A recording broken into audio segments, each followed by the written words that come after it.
What would you do if the only thing your father ever gave you was a small iron key with no letter, no address, no word of where to put it? 21 years old, alone in the world, with nothing in her hand but that key and a yellowed note from a solicitor she had never met. That is where Jane Mercer's story begins. But the door that key would open, and the quiet, patient love waiting on the other side of it, would rewrite everything she thought she knew about the man who had vanished from her life. Stay close. Settle in. Let us know where you're watching from tonight, because this is a story that unfolds slowly, the way old houses do, one shuttered room at a time.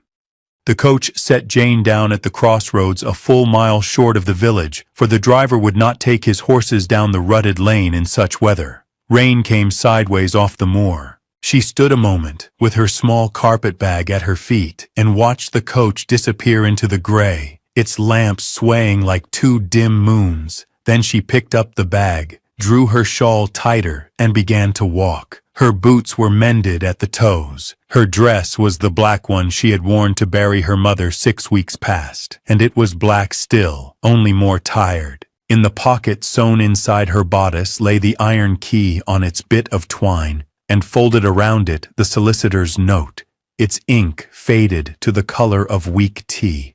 Mallow Dean, it said, and the name of a man, Mr. Ashwell, and nothing else. She had used the last of her mother's savings for the fare. There had been debts to settle first, small ones, a milk bill, a coal bill, the doctor's fee for the last visit that had done no good. The landlord had taken the furniture in lieu of the final month. What was left had bought a coach seat and a loaf of bread, and now the bread was gone and the seat had set her down in the wet. Jane walked. The lane bent between high hedgerows dripping with autumn. Somewhere a rook called once and fell silent. She thought of her father as she walked, though she tried not to. She had seen him 4 times in her life that she could remember. Once when she was 5, a tall figure in a dark coat, who lifted her onto his knee and gave her a sugared almond. Once at 8, at a rainy inn yard where he had spoken to her mother in a low voice for perhaps 10 minutes, and then gone again. Twice more before she was 12. After that, nothing. Not a letter, not a coin. When her mother spoke of him, which was seldom, she used the word gone as if he had died, though they both knew he had not. And then, a week after the funeral, the solicitor's note had arrived, forwarded from an address her mother had kept without ever explaining why. By the time Jane rounded the last bend and saw the smoke of Mallow Dean smudging the sky, the rain had settled into a fine gray mist and her hem was heavy with mud. The village was small. A church, a green, a public house with a swinging sign, a scatter of stone cottages, a smithy already shuttered for the evening. She asked at the public house for Mr. Ashwell, and was pointed without much interest toward a narrow door beside the coaching yard. Mr. Ashwell was a spare, elderly man with spectacles pushed high on his forehead and ink on the side of his hand. He listened to her name and rose slowly from behind his desk, as if a thing he had waited a long time for had at last arrived. "Miss Mercer," he said, "you have come." "I have," Jane said. He took the key from her palm when she offered it, turned it once in the candlelight, and gave it back. Then he reached into a drawer and drew out a paper folded 3 times and sealed with a wafer of red wax gone brittle with age. "Your father purchased a house in this village," he said, "some 11 years ago. It has been kept shuttered since. It is yours, if you will have it." Jane sat down without meaning to. The chair was hard beneath her. "A house," she said. "A small one, furnished in a fashion. The rates have been paid from a modest account he settled with me for that purpose. It wants airing, it wants a fire, it wants a broom. But it stands, Miss Mercer, and it is yours." She could not speak for a moment. Outside the window, the mist had thickened toward dusk, and somewhere a dog was barking at nothing. The house, when Mr. Ashwell walked her to it in the last gray light, stood at the far end of a lane that trailed off into a copse of alders. It was low, whitewashed once and long ago, its slate roof mottled with lichen, its windows blinded by warped board shutters nailed shut. A rambling hedge had grown up over the gate. The gutter above the porch sagged with the weight of a summer's dead leaves. A shrub Jane could not name pressed against a downstairs window like something trying to see in. She heard, before she saw them, the two women who had come to their doorstep across the lane to watch. They did not trouble to lower their voices. "That is the Mercer place, then, bought by a man nobody ever laid eyes on. A ruin, damp to the rafters. He might as well have left the poor girl a hole in the ground." Mr. Ashwell affected not to hear. He set the key in Jane's hand and closed her fingers over it with a gentleness that surprised her. "There is more to know," he said. "But not tonight. Tonight you are tired. Tomorrow, if you will call on me, we shall speak further." He tipped his hat and walked back up the lane. Jane stood alone at the gate in the failing light, with the whispers of the two women still audible behind her, and looked at the small, shuttered, forgotten thing that was now her only shelter in the world. Was this truly all a father's silence could leave behind? A damp house at the end of a lane, mocked by strangers before she had even stepped inside? Or was there something the village had already begun to guess at and had chosen not to say? If a story like this holds you, take a moment to leave a comment and to subscribe, so the next one finds you when it is ready.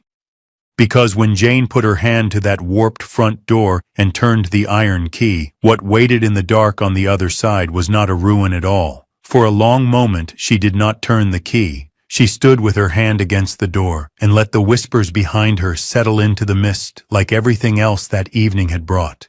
The two women did not go inside. They lingered on their step, arms folded under shawls, and a third had joined them now, a broader woman with a lamp already lit against the gloom. Their voices carried down the lane in that particular country way, meant to be overheard and denied at once. Skin and bone, and in mourning by the look. Walked from the crossroads, they say, in this. No trunk, only that bag. Poor creature, what can she do with a place like that? Sell it for the slate, if the slate's any good. Jane did not turn her head. She had learned, in the 6 weeks since her mother's burial, that a still face was the cheapest armor a woman could wear. She set the carpetbag against the porch, kept the key in her palm, and waited for the lane to empty. It did not empty. A man in a heavy coat came up from the direction of the public house with a lantern swinging at his knee, and behind him a boy leading a pony. The man stopped level with the gate and raised the lantern deliberately, so that the light fell on Jane and on the sagging porch behind her. He was broad, ruddy, with a wet mustache and the kind of prosperous belly that fills a waistcoat like a proud thing. His eyes went over her once, from mended boots to muddy hem to the small pale face at the top, and he laughed. It was not a cruel laugh in the way a knife is cruel. It was worse. It was the laugh of a man who had already decided she was not worth cruelty. "So the Mercer daughter has come at last," he said. 12 years I have watched that roof grow moss and wondered what fool would trouble to claim it. Well, here she is." He tipped his hat with a mocking flourish. "Mr. Bramble, at your service. I have the fields either side of your inheritance, miss, and I have offered Ashwell a fair price for this plot 4 times over. Fair. When you have had a night under that roof, you will remember my name." "Good evening," Jane said. 2 words. 2. He laughed again and turned to the boy. "Did you hear? 2 words from the heiress of Mallow Dean." The boy did not laugh. The pony shifted its weight and blew steam into the mist. "Mr." Bramble looked back at Jane with something more measuring in his face. "The house is damp, girl. The chimney draws poor. The well by the alders has not been sounded in 10 years. Take a night. Take 2. Then come and see me at the Grange, and we shall speak sensibly." "Good evening," Jane said again. He made a small sound in his throat, half amusement, half dismissal, and walked on. The lantern light went with him. The women across the lane at last withdrew, one after another, and their doors clicked shut. The mist closed over the gate.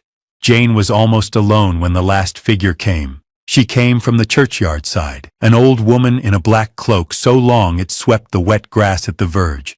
Her hair beneath the hood was the color of ash, and her hands, folded over a walking stick, were knotted with age. She stopped at the gate. She did not step through. She looked at Jane, and then at the house, and then at Jane again, and her eyes were the sort of pale that country weather makes. "He built it against the day," the old woman said. "Mind you find the day, child." Jane opened her mouth to ask what day, and what he and how she knew. But the old woman had already turned. The cloak moved once through the mist and was gone, and Jane was left with the words folded quietly into her chest, along with the note and the key. She stood a moment longer. Then she put her hand to the door and turned the small iron key in the lock. It resisted. It resisted the way a thing resists that has not been asked anything in a long time, not with rust, but with reluctance. She pressed her shoulder to the wood. The lock gave. The door opened inward with a low, patient sigh, as if the house had been holding a breath for 11 years and had chosen this moment to let it out.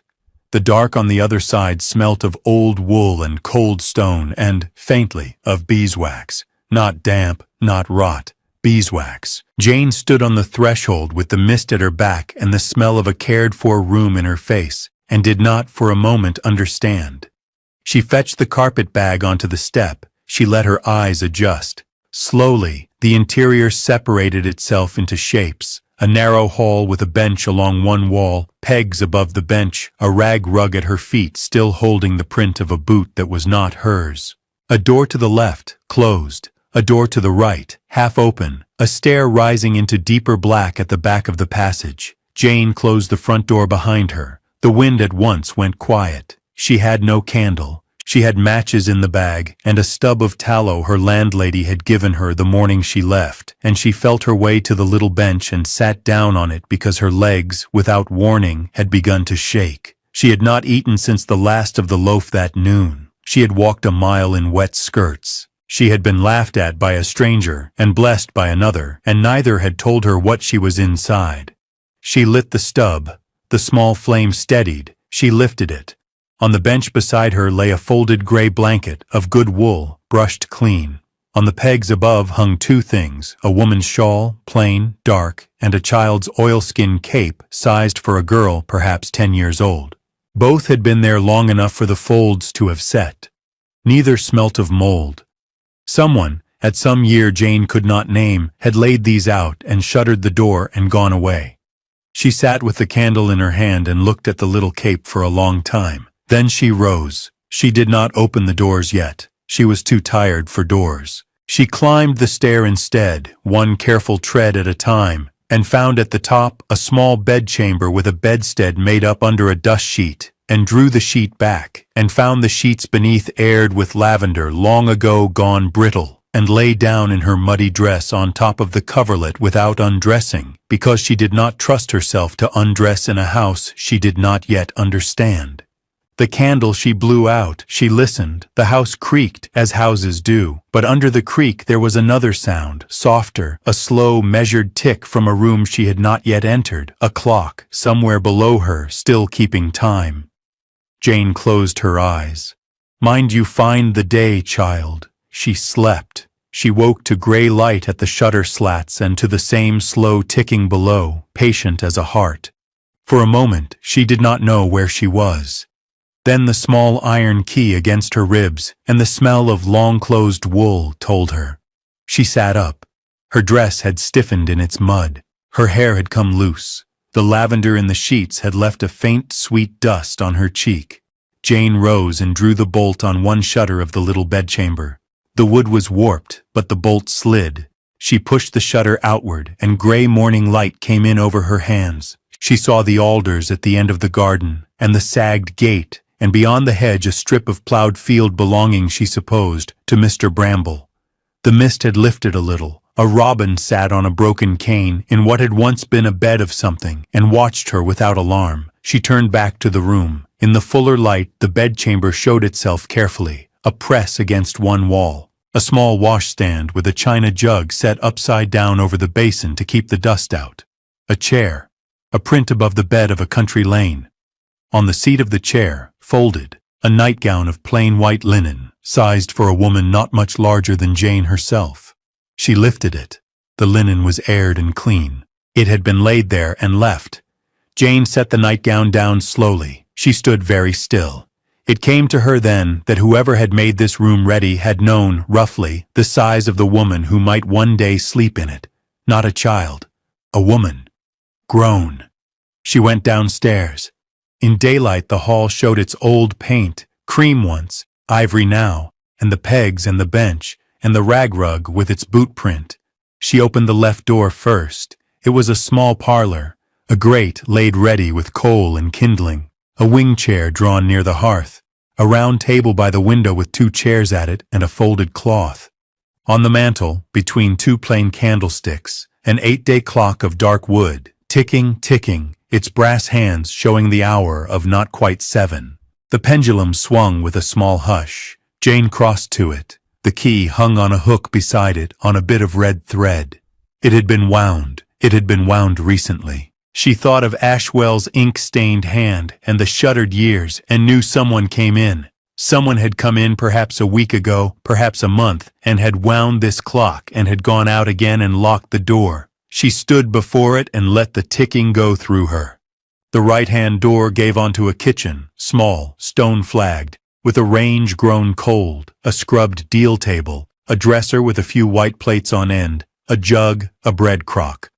On the table lay a single sheet of paper weighted by a stone. She picked it up. It was a list, in a copperplate hand not her father's but a woman's. Coal, flour, tea, candles, a pound of sugar, soap, with a little sum totted at the bottom, and below that, the words called Michaelmas last, all well. The ink was not fresh, it was not old either. Jane sat down at the table and put the list on the deal between her hands. Someone had come at Michaelmas. Someone kept the clock wound. Someone had laid a nightgown of her size on the chair upstairs. Her father, wherever he was, whatever he had become, had not left the house to stand empty. He had left it to be tended. She did not weep. She was too hungry to weep. She rose, found in the bread crock a stone jar with a lid, and inside the jar a small paper of tea and a twist of sugar dry as sand. In the crock beside it, a tin of ship's biscuit, sealed.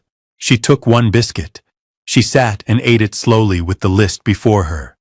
Under the ticking of the clock in the next room, a small brown mouse crossed the flagstones by the range, saw her, and did not run.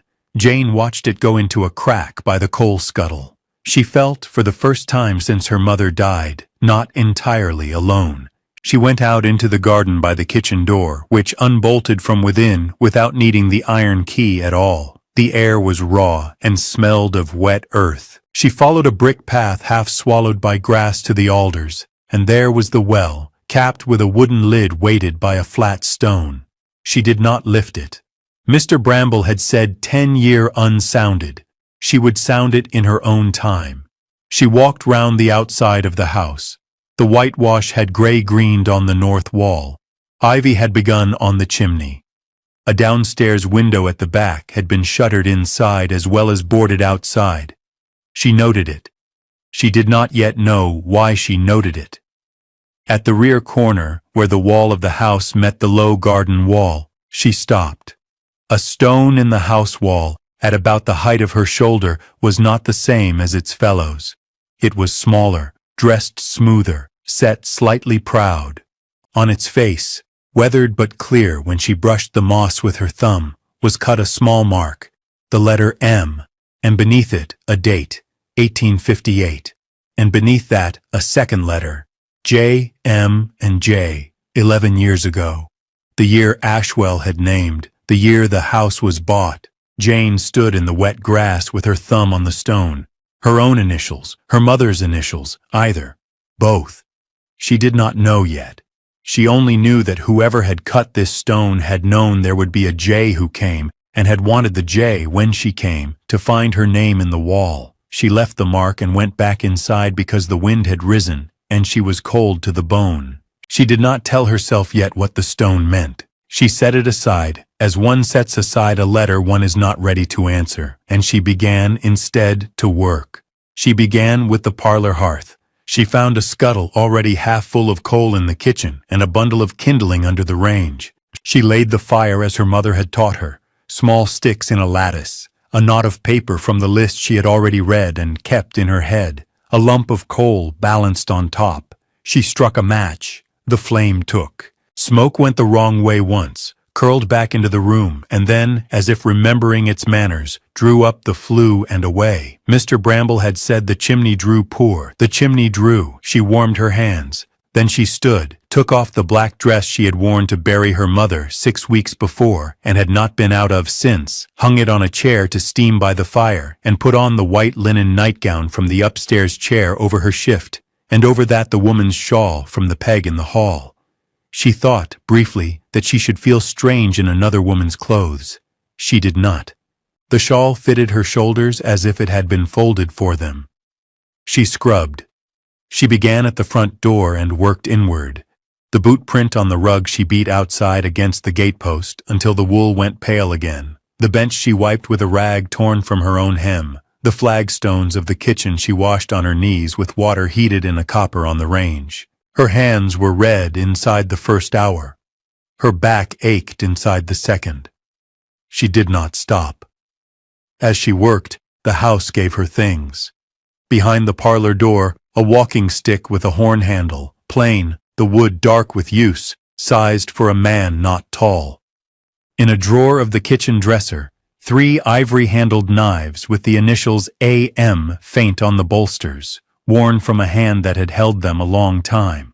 In the press upstairs, when she looked at last, a folded man's coat of good black cloth, brushed and lavendered, and put away. She held the coat's shoulder for a moment and did not put it on. She closed the press. The mouse came out again at midday and sat on its haunches by the coal scuttle while she ate a second biscuit at the deal table. She spoke to it once. "You have kept the place," she said. "Better than I would have." The mouse washed its face and went home. It became, without either of them saying so, her companion. And later that afternoon, when she came in from beating a second rug against the gate, she found it waiting on the flagstone by the range as if it had wondered where she'd gone. By the time the light began to go, Jane had cleared the hall, scrubbed the kitchen, laid a fire in the range, and swept the parlor to its corners. She had found, without yet knowing she was looking for them, 6 more small oddnesses. A shelf in the parlor cupboard cut deeper than the shelves above and below it, so that the boards did not match. A keyhole in the paneling by the stair with no handle beside it, painted over. A patch of newer plaster on the wall of the shuttered back room, a rough rectangle the size of a small window where no window should be. In the kitchen drawer with the knives, a folded slip of paper with a column of figures in her father's hand. She knew the hand, though she had seen it only on the back of one Christmas card kept in her mother's Bible, showing sums set aside quarterly, year on year, for 11 years. And on the beam above the parlor door, when she stood on a chair to wipe the cobweb from its underside, a name cut into the oak in small, careful letters. For Jane. She got down from the chair slowly. She stood with the rag in her hand and looked up at the beam. The fire in the grate behind her hushed and settled. Outside, somewhere on the lane, a cart went by and did not stop. The clock on the mantel struck the hour, 5 soft notes, and went back to its patient work. Jane did not weep then either. She folded the rag. She put it on the table. She sat down in the wing chair by the fire in her borrowed shawl, and she looked into the coals, and she began, at last, to understand that the house was not a ruin left to her by accident. The house was a letter, and she had been reading it all day with her hands. Jane slept that night in the small bedchamber and woke before the light, and it was the shuttered back room she went to first. She carried the tallow stub, though she did not need it yet, and the walking stick with the horn handle, because a stick was a comfort in a house whose rooms she had not entered. The door of the back room was stiff. It gave with the same low sigh the front door had made, as if the house made only one sound when it opened, and made it patiently. Inside was a small room, low-ceilinged, its one window boarded from without and shuttered from within, so that the dawn came into it only as a gray rumor along the edges of the boards. There was a writing desk against the far wall, a chair drawn up to it, a rug rolled and stood in a corner, and, on the wall to her right, the rectangle of newer plaster she had marked the day before. Jane set the tallow stub in a dish on the desk and lit it. The flame leaned, steadied, and made a small warm island in the gray. She tried the desk first. Its drop front was locked. She took the iron key from the twine at her neck without much hope, and it did not fit. She sat back on her heels. Then she remembered the painted-over keyhole in the paneling by the stair, and the shelf in the parlor cupboard cut too deep, and the rectangle of new plaster at her elbow, and she understood that this house had been built to be read slowly, in the order the reader was ready for. She went to the parlor cupboard and lifted the deep shelf. Beneath it, laid flat against the boards, was a second small iron key, longer than her own, wrapped in a scrap of blue paper. She carried it back to the desk. It turned. The drop front came down onto its brass supports, and the candle showed piece by piece what had been kept there. A ledger bound in green cloth, a bundle of letters tied with tape, a pocketbook, a folded map of the parish, a small tin box, and laid on top of it all a single sheet of paper, folded once, with her name on the outside in the hand she had known from one Christmas card in her mother's Bible. Jane sat down in the chair. She did not open the letter first. She opened the ledger because the letter frightened her, and figures did not. The ledger began in 1858 and went on year by year, quarter by quarter, in her father's small, careful writing. Rates paid. Roof mended in the 3rd year. Chimney swept in the 5th. A woman named on the margin, Mrs. Hoole, Michaelmas, aired the rooms, paid 2 shillings a quarter, 11 years running. A sum set aside for Jane's schooling that had never been drawn. A sum set aside for Jane's mother, sent quietly by a bank in another county, that Jane now understood had been the small, unexplained moneys her mother had once or twice mentioned and never named. She turned the pages, and the candle burned down a finger's width, and she began to weep, without noise, the way a person weeps who has been holding a thing for a long time and has set it down. She opened the bundle of letters next. They were her mother's, sent to her father at an address in a city Jane had never visited, and returned to him, it seemed, at his own request, when whatever business had held him there was done. There were not many, 12 perhaps, over as many years. In one, her mother wrote of Jane's first tooth. In another, of a fever that had almost taken her. In the last, dated the spring before Jane turned 12, her mother wrote that she would send no more, that Jane must be allowed to grow without the shape of a man who could not come home, and that if he wished to do a father's part, he must do it as he had begun, quietly, out of sight, against a day. Against a day. Jane heard the old woman at the gate again, in her long black cloak with the walking stick, and understood at last what she had been given at the door. She opened the letter with her name on it last. It was short. Her father wrote that he had done wrong by her mother and by her, in ways he would not set down here because they were not fit to be softened by paper, and that he had been a man whose name could not be given to a child without hurt. He wrote that he had made what he could, a roof, a hearth, a bed aired every Michaelmas, a shawl on a peg, an oilskin for a girl of 10 in case she came at 10, a coat for himself in case he ever earned the right to walk in it, a small sum quarterly against every year she lived. He wrote that he did not ask her forgiveness because it was not his to ask. He wrote that the house was hers freely, in her mother's name and her own, unencumbered, that Ashwell had the papers, that Bramble at the Grange had tried 3 times to buy it and had been 3 times refused, and that the well was sound, whatever the village said, because he had had it sounded himself the summer before he stopped coming. He wrote, "At the end, I built it against the day, Jane. I hope the day is not too dark when it finds you." He signed his name, Andrew Mercer, which she had not known in full until then. A.M. on the bolsters of the knives. Jane sat with the letter open on her knee until the candle guttered and the gray at the edges of the shutters had become white. Then she folded it, put it back on the desk, and laid her hand flat on the wood and said, aloud, to no one, "Thank you." The house creaked around her as houses do at first light, and the clock in the parlor struck 7, and she got up and she opened the shutters.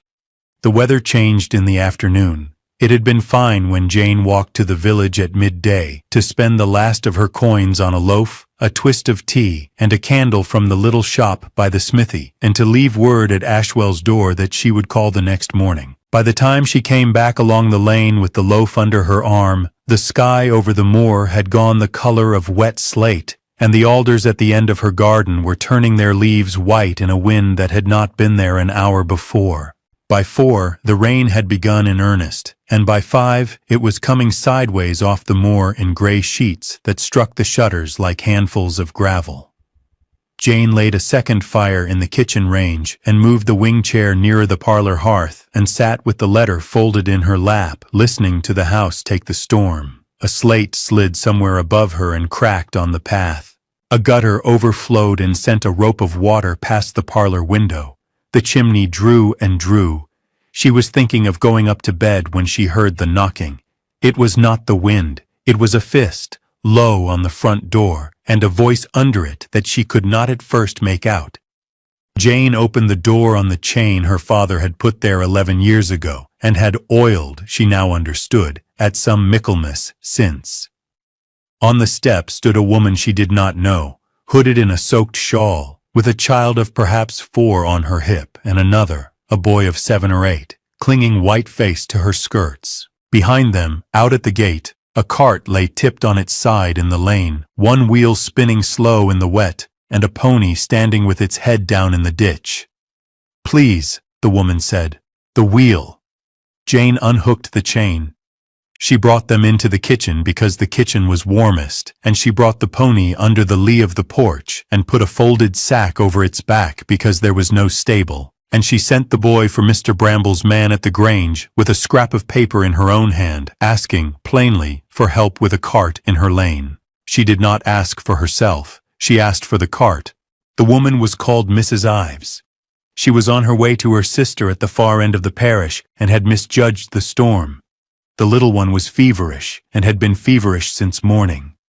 Jane put the child in the wing chair by the parlor fire and wrapped her in the good gray blanket from the hall bench and sent Mrs. Ives up to the bedchamber to change out of her wet things into the white linen nightgown and the woman's shawl from the peg. Mrs. Ives wept when Jane put the nightgown in her arms without knowing why, and Jane did not tell her. The boy came back at last with a lantern and a large ruddy man behind him who was Mr. Bramble himself, in oilskins, with 2 of his men and a length of rope.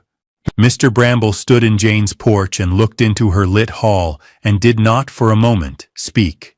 Then he touched his hat, which he had not done the night before, and said, "Miss Mercer." Jane said, "The cart is in the lane." Mr. Bramble said, "Aye." They got the cart up in an hour. Mr. Bramble came back to the porch after and stood in the rain with his hat in his hand.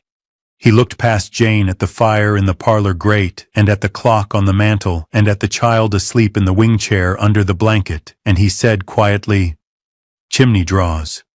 Jane said, "It does." Mr. Bramble said, "The well?" Jane said, "Sound?"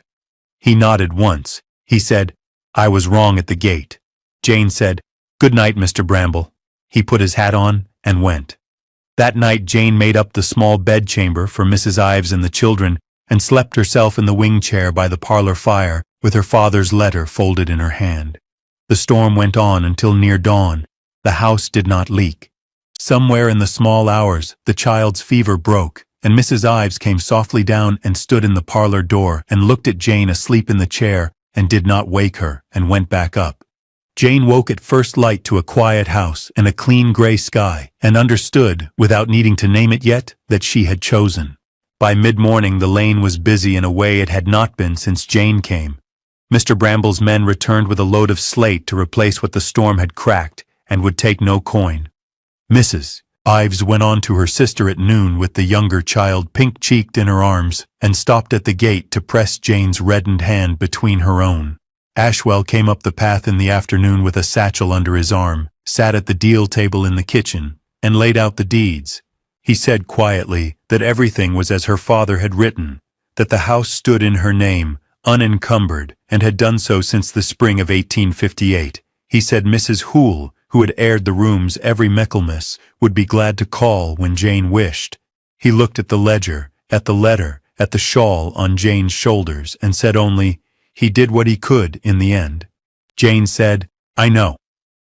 The two women across the lane came over with a jar of honey and a loaf and did not meet Jane's eye at first. The broader woman with the lamp said her mother had known a mercer once, long ago, and had spoken well of him. Jane thanked her and took the loaf. Mr. Bramble came at dusk without his lantern, hat in hand at the gate, and asked if she would sell him the strip of orchard at the back, at a fair price, whenever she was ready, and if she was not ready, he would keep his fields tidy against her hedge and think no less of her. Jane said she would think on it. He said that was right. In the churchyard on Sunday, the old woman in the long black cloak passed her at the lych gate, laid a knotted hand on Jane's sleeve and said, "You found the day." Jane said, "I did." The village, which had laughed at a shuttered house and a girl in mended boots, began to nod to her in the lane, and to call her Miss Mercer, and to leave small things on her step, a bundle of kindling, 3 brown eggs, a jar of plum preserve with no name on the paper. By the end of that week, the shutters were down from every window, and the house showed its face to the lane in whitewash the color of new milk under the autumn sun. A month on, at the soft hour when the light over the moor turns the color of pressed brass, Jane stood at her gate with the gray wool shawl on her shoulders and the small iron key on its bit of twine still at her neck. The alders had gone gold. Smoke rose thin and straight from her chimney. The 8-day clock inside was ticking. Mrs. Hoole had called that morning and taken tea at the deal table and left promising to come again. Ashwell had sent word that the last of the quarterly sum was hers to draw when she wished, and Jane, who had learned to keep still, did not intend to draw it soon. She thought of the man in the dark coat who had lifted her onto his knee once when she was 5, and of the sugared almond, and of the shawl that had waited 11 years on a peg for shoulders it had never met until hers. She laid her hand on the gate-post. A robin came to the broken cane in the garden. "He did not leave me a house," Jane said softly, "to no one, and to the alders, and to the quiet lane. He left me a place to begin." She went inside and shut the door, and the small iron key hung warm against her ribs. Thank you for staying to the end of Jane's story, for walking the muddy lane with her and standing at the gate and finding at last the day. If this quiet homecoming moved you, leave a kind word below, tap the like, and subscribe for the next tale we have waiting. Another shuttered door, another key, another life the world dismissed too soon.